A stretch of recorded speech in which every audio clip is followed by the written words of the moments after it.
Hello, this is Rory with the Love Chat, and today's topic is correctly applying the no contact rule. Now, this is video number 22, and guys, I really appreciate the amount of support that you guys have been giving the channel. It's been amazing. I appreciate the emails, but unfortunately, there is just so many of them. I mean, you guys can't imagine. I probably receive close to probably about 50 emails a day. And so if I can get back to you, I promise I will. But, I really have to get to the people who are paying for the Skype and the email coaching first, as it's only fair.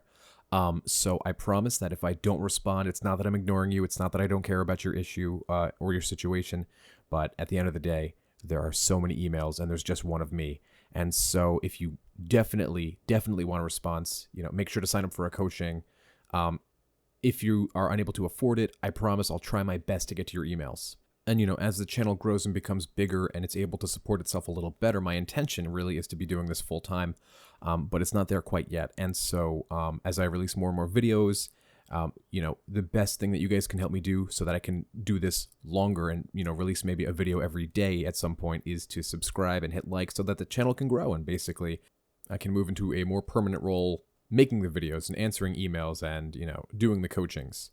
Though if you guys leave a comment in the YouTube section and keep it short and just kind of give me the bare bones of your situation, usually I can leave a comment. Now then, how to correctly apply the no contact rule. So first we're going to talk about what no contact is. I did do a separate video on that. So if you haven't watched it yet, go back and watch this one. What exactly is the no contact rule? So I'll paint a picture here for you.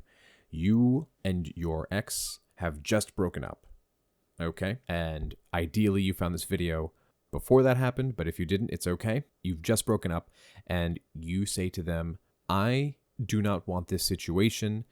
I love you and I want to work it out, and give me a call if you change your mind. And you basically walk away and never look back, okay? That is the no contact rule. There is no 30 days or 90 days or 127 days or only on the equinox or anything like that. Nothing during summer solstice. You never contact them again. Okay? So, you're in this period of no contact, and during this time, you're working on yourself, improving yourself, exercising, going after all your goals and dreams, everything like that. You're basically making yourself a more attractive person in every way because it's for you. It's not for them, right?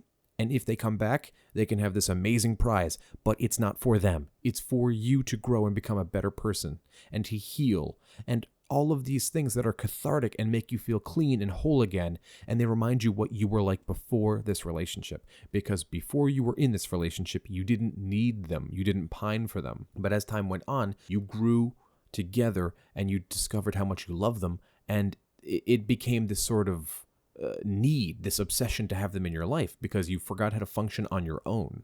And so you go into no contact, you don't reach out to them for any reason, and you don't look back, right? And you take your power back and you slowly begin to quote unquote win the breakup. Now, during this time where you're out there improving yourself and having fun and showing them that you're not going to take this on the chin, you're not going to just sit in the place that they left you in the mud and just, oh well, I guess I'll just be sad. No, you're showing them you're getting up, working on yourself, improving yourself, and you're just going to keep going on. And guess what? It's going to show them that you are better than what they've done to you. They don't have all the power they thought they did over you, and you are a high value person who will not accept people in their life who do not respect and love them in the way that they deserve to be respected and loved. Now, during no contact, what's happening in the mind of the dumper? That's what everybody wants to know, right? Well, depending on your situation, it could be a lot of things. And depending on the reason you guys broke up, it could have little variances here and there. But basically, after the breakup, I'm talking directly after the breakup, there's really nothing you can do to win them back, right? They just walked out the door. They're just feeling free of you. They're just feeling this massive weight lifted off their shoulders. And so what are they going to do? For a little while, they're going to go enjoy themselves. They're going to go and do whatever they think your relationship was stopping them from doing. Maybe it's a rebound relationship. Maybe it's experiencing life on their own and, seeing if the grass is greener in different pastures. When really, the grass is greener where you water it. But the point is that your ex needs to go and discover this for themselves, okay? If they feel like they're being held back from doing something they're being called to do, and you're constantly reaching out and poking and prodding them, not giving them a chance to experience these things without you and deciding for themselves whether or not their life is better or worse off, they're never going to want to get back with you. And I've said this in other videos.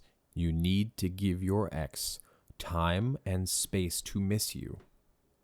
Now, it can be the hardest thing to do because our anxiety wants us to reconnect with our ex. We don't feel safe without our ex. We don't feel happy without our ex. Basically, it's like a drug, and we want that drug back. And once we get that drug back, it'll feel great. But you need to remember that you're in a period of detox, right? You want them back. You need to show them that you're not dependent on them. That's probably one of the reasons they left, is because they were feeling trapped and smothered because you were being anxious and needy. And as I've discussed in other videos, that's what kills relationships. And the very thing you're afraid of happening, you cause to happen. Now, during this period of no contact, your ex will begin to miss and think about you because they were expecting you to chase them. They are expecting you to cry and to beg and to plead, and you're showing them that no, you're going to stand by your word. This is it. If they're leaving you out in the world, you need to grow up and fend for yourself. You're showing them that's exactly what you're doing. And so I have a lot of people who come to me and they say, well, won't no contact make my ex forget about me? And, they broke up with me after all. Why would they miss me? It's because people rarely understand that once they have something they think they want, it's never what they thought. I want a new car. Well, new car's not exactly what I thought. I mean, it's cool, but it's kind of a pain in the butt. It takes up more gas than I thought. Things like that. I want that food. Oh, that food didn't taste as good as I thought. It looked better than it tasted. Basically, we want something, and then when we get it, it's never what we thought because we always set up expectations, and expectations are made to fail. How often did you expect something to happen in a certain way, and it happened in a completely different way? It could be, I expected my first kiss to be magical, or my first time having sex to be magical, and it could have been the most awkward thing in the world, right? Expectations are meant to fail, right? It shows us that life doesn't always go the way we want it to go. And we need to learn to be strong, resilient human beings to survive. We need to be adaptable. We need to be able to change. Okay, and so your ex has not heard from you, and they were expecting to, right? Now, this isn't going to happen at first because, like I said, at first they're exploring their new surroundings, and they're wondering what new fun things they can do, what new fun people they can meet and hang out with now that they're not in a relationship. And so for a while, they're going to go and live that dream. And after a while, the novelty of that begins to wear off, and it becomes the status quo. It's not exciting and new and fun anymore. And what happens then? Their mind turns back to a time where they felt truly safe and appreciated and loved. Because guess what? The world is not going to give that to them 24/7. There's going to be a time where your ex is sitting at home alone, and all of their friends are busy, and nobody wants to go out, and the internet's down, or there's a power outage. And in those quiet moments when they're going to bed, or in those moments when they're in the car and they can't distract themselves, and they're going to think, man, did I do the right thing? Why do I feel bad? I shouldn't feel bad. I wanted this. Didn't I want this? Why did I break up with them? Was it as bad as I made it? I think I'll shoot them a text. Yeah, let me ask about, how's the dog doing? Or, they left their perfume here. I can text them about that, just so I don't get rejected. Let me just dip my toe in the water and see what they're up to. Let me see how I'm received. And so what do? Eventually, when they're missing you and they haven't heard from you and they realize that they're not going to hear from you until they reach out to you, until they put themselves in your orbit. And so they'll reach out to you, usually in a way that leaves you very confused or during a time that you totally didn't expect. And it seems completely indirect. And, like I said, it's about the perfume or the cat or the dog or whatever. And really what they're trying to see is, I wonder how they're doing. How will they receive me? Will they be angry? I'm not sure. But at the end of the day, you showed them that you were not going to reach out. You're not going to get dumped and then pursue. It doesn't make sense, right? Your value is higher than that. You told them that you wanted to work it out with them, and you're sticking by your word and you're showing them that. And that alone is a form of contact. That's what people like to forget. No contact is a form of contact. And it's saying, if you want to talk to me, you come to me. And that's great, because the first way to get your ex back is by doing nothing, because that makes it their idea. That means that they took the initiative to reach out to you. They begin pursuing you. And that is the biggest step in getting your ex back. And that's the purpose of no contact. That's all I had for today. If you found my video helpful, I'd be very grateful if you would subscribe and hit like.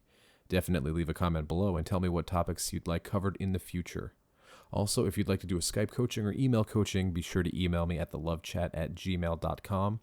And for this one, really leave your questions below, because I'm sure I'm going to have tons of questions about this. Until next time.